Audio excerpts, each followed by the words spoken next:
In this episode, we're going to take a look at the Zoom H1n from a filmmaker's perspective.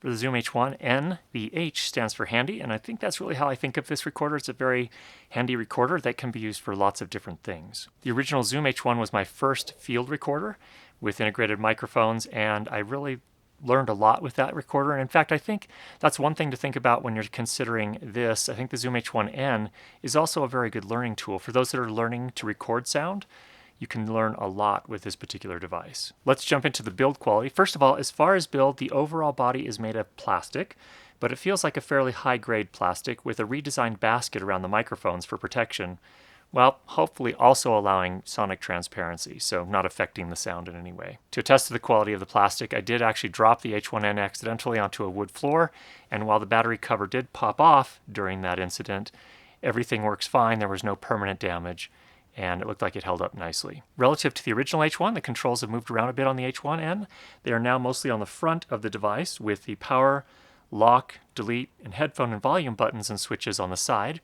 Rather than switches on the back like the H1, the H1n now has soft buttons that serve multiple purposes. The screen now has a blue backlight as opposed to the sort of orange one, and it is viewable both in dark studios and outdoors in direct sunlight, which is a really nice design. Just like the original, there is a 3.5mm microphone input.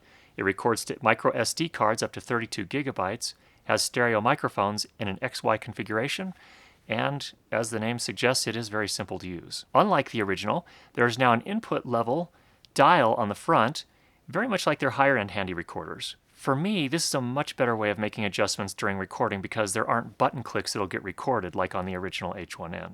That's really sort of a big deal. The only downside is that the lock switch locks all of the settings except for the input level dial. Now, that's kind of a good and a bad thing. I think it's good because that's most likely the setting that you should be changing while recording and not so much other things with the buttons. Some people see it as a bad thing because if you are going to use it in lieu of a wireless lavalier system and stick it in the coat pocket, say for example, of a groom or in a pocket of a talent, they could accidentally bump that and change that. Now, my thinking is if you are going to be doing that type of recording, you probably should look at the Zoom F1 instead, which is really made for that purpose. To power the H1n, you now use two AAA batteries, or you can power it via its micro USB input with a USB battery bank. So you could power this thing all day long with a USB battery bank. And even for the AAA batteries, battery life is very, very good at 11 hours and 35 minutes in my tests, recording 96 kilohertz, 24-bit for that entire time. So that's just basic alkaline batteries that did that. I think with lithium batteries, you'd get even longer. Speaking of USB, you can also use the H1n as an audio interface to record directly to your Mac, your PC, or even your iPhone or iPad. So it could be a really good option for mobile podcasters. It records up to 96 kilohertz sample rates and 24-bit to a WAV format. That's perfect for high-quality sound effects recording. It now also has a pre-record feature, which is really nice. So when you press the record button, it'll actually go 2 seconds back in time and capture all that sound as well. So this is really helpful to avoid retakes when you're a little late hitting that record button. Usually this is a feature that's only found on higher-end recorders, so it's really, really nice that it's on the H1n. How is the sound quality? Well, this entire episode has been recorded with the Zoom H1n. Overall, my assessment is it seems well suited for recording sound effects and music.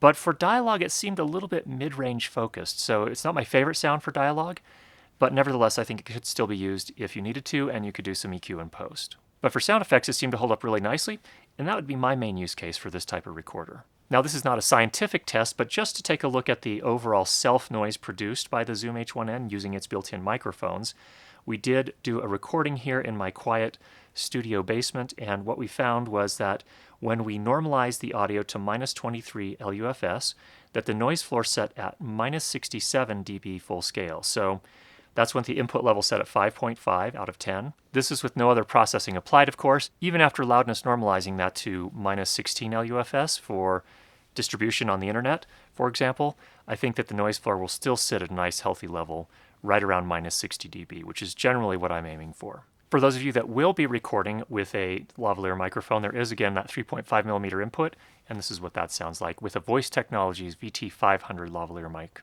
It was easier to know it than to explain why I know it. If you were asked to prove that 2 and 2 made 4, you might find some difficulty, and yet you're quite sure of the fact. In terms of RF interference, it seems to do a pretty good job of shielding from that. I did hold my phone right up next to the recorder with a video streaming, and we weren't picking up any RF interference there, and in all of our other use, we didn't pick up any RF interference that we could detect either, so it seems to be doing a very nice job on that front. The H1n has also added some nice software features that are very helpful. For example, you can set a tone level to play back from the H1n, and the reason that's useful is that when you're connecting it to your camera, if you are going to run the audio out of the H1n directly into your camera, it sends a tone so you can set the levels on your camera at the same level on the meters. That way you'll make sure that you're not getting any sort of clipping coming out of the H1n into your camera. It can also use that tone when you start and stop recording, so that that will also be passed to the camera, and it will make syncing up the audio and the video in post very, very simple. Simply line those tones up and it works great. I also looked at the tones in great detail down to the sample level, and it's a very clean tone. That is to say, there is a single sample where you can tell the tone starts playing. So that's really, really helpful, because then you can know that your sync is going to be perfect. You can also add markers to your recordings, which can be very helpful for shooting long form types of interviews or podcasts. So if you want to be able to mark different sections of your podcast, for example, you just hit that marker button, it puts a marker in there, and then that will be there when you play it back. The Zoom H1n also has now a hybrid limiter. Now, for those of you not familiar with the concept of a limiter, when you're doing digital recording, if the input level is overwhelming to the recorder, you will get distortion and clipping, and it sounds really, really awful. What a limiter does is it prevents that clipping from happening. Now, it can't prevent it in all cases, but what it can do is if you set your input level so that most of your peaks are not hitting up against the top at 0 dB, then you're going to be in a pretty good shape. But every once in a while, you might have something that gets just a little bit louder than that. And a limiter's job is to pull that back down to keep it from distorting and clipping. How does it work on the H1n? Well, it works pretty well. Here's a sample. You got to watch out for handling noise. I need to put that in the notes as well.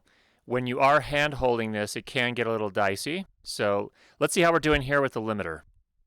You got to watch out for handling noise. I need to put that in the notes as well. When you are hand holding this, it can get a little dicey. So let's see how we're doing here with the limiter. Now there is one downside to using the limiter on the H1n. Because it's a hybrid limiter, what it does is it actually raises the noise floor to some extent. So there's going to be a little bit more noise in your recordings. So it's a little bit of a trade-off. You may need to decide, do you want a little bit more noise with the trade-off of being safe in terms of peaks and clipping? Or are you willing to just rely on your amazing skills as a mixer and be able to set the input level so that you don't clip that way? In either case, you have options, and options are good. There is a built-in speaker on the front of the Zoom H1n. It is not something that's going to win any awards with audiophiles. However, it is a very handy thing to have. So for example, if there are 2 or 3 of you gathered around the recorder and you want to play something back really quick just to make sure you got it okay, and you can watch the meters to make sure there was no clipping, that little speaker is helpful in those circumstances. Also, if you don't happen to have your headphones there with you, you can quickly just review and make sure that everything sounds okay. Again, it's not the most amazing speaker, but it does the job. Now, there are a few things that people will consider cons or downsides to this recorder. Number one, it does not have a safety track recording feature. It is a stereo recorder, and it is made to make stereo recordings with its XY microphones, so it doesn't have an extra track to put a safety track. So that is one feature you do give up if you're looking at this. Another potential downside, although this is not going to affect everyone, is that there is a digital attenuation applied when you go to very, very low input levels. So if you're going to be recording an exceptionally loud event of some sort, whether that be gunfire for sound effects or going to an air show or things of that nature, you may not be able to turn it down enough to prevent clipping. And what happens is at about 3.5 on the input dial, roughly, it appears to go into a digital attenuation mode. And what that means is that it can't turn the preamplifiers down anymore. And so what it does is it goes ahead and captures the sound, but moves the sound through the analog to digital converter and then attempts to reduce the overall loudness level even more from there. The problem is that the clipping and distortion may have already occurred. So if you are going to be recording exceptionally loud types of things, this may not be the best option. As we mentioned before, the build quality is plastic, and that also extends to the 1/4-20 tap, the threaded tap on the back that you use to mount it to stands and tripods and things of that nature. That is also plastic. It appears to be a fairly high-grade plastic, so it's not just cheap plastic that you'll rip the threads out very easily. However, it is plastic, so you will need to be careful. So just a full disclosure, that is a potential con for some people that are going to be using that feature all the time. Now, a few notes. Number one, handling noise. If you are holding the recorder while recording, you can pick up a lot of handling noise because there is not any sort of shock mount between the microphones and the body of the recorder itself. This is not unsurprising at $120 for a product like this, but it is something you need to know. If you are going to do a lot of hand holding while recording, you are going to need to be very, very careful and make sure you hold it very firmly. Pushing the buttons will also be picked up during the recording, so you really want to avoid doing that. And I think that's why that input dial is a really nice feature, because you can actually adjust that without affecting the sound. If you will be recording dialogue or anything outside, I think it's critical that you put some sort of wind protection over the microphones. And Zoom does have a foam wind cover kit and also a Harry kit. I would say that if you're going to be recording outdoors to do sound effects and things of that nature, you're probably going to want both, because it really, really requires some protection. They're very sensitive microphones. Any wind blowing across that capsule is going to create distortion, so you really need to prevent that.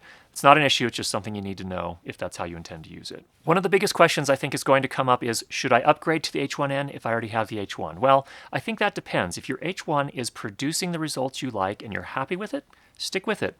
If, on the other hand, some of these features that we've talked about today would be really helpful for you, or your H1 has been around the block a few times and it's really kind of showing its age and maybe falling apart in some ways, then I think the H1n is a really good, worthy upgrade. So for me, it's really a device that's great for recording sound effects stereophonically, and I don't see it as a really strong contender for recording dialogue for filmmakers, just because, again, it has that sort of mid-rangey sound to it, and also because generally I'm not going to be recording dialogue in stereo. For me, it makes a lot more sense to record dialogue in mono, and then in post, when I'm mixing, I can do the stereo type of mixing if I need to do that. So overall, those are my impressions on the Zoom H1n. I hope those were helpful for you. If you have any questions, go ahead and leave those down below. If you've not already subscribed, make sure you do that, and we'll be sure to get you more great videos on how to improve your lighting and sound for video. And if you'd like to be notified each time a new video comes out, click that bell icon. Talk to you soon.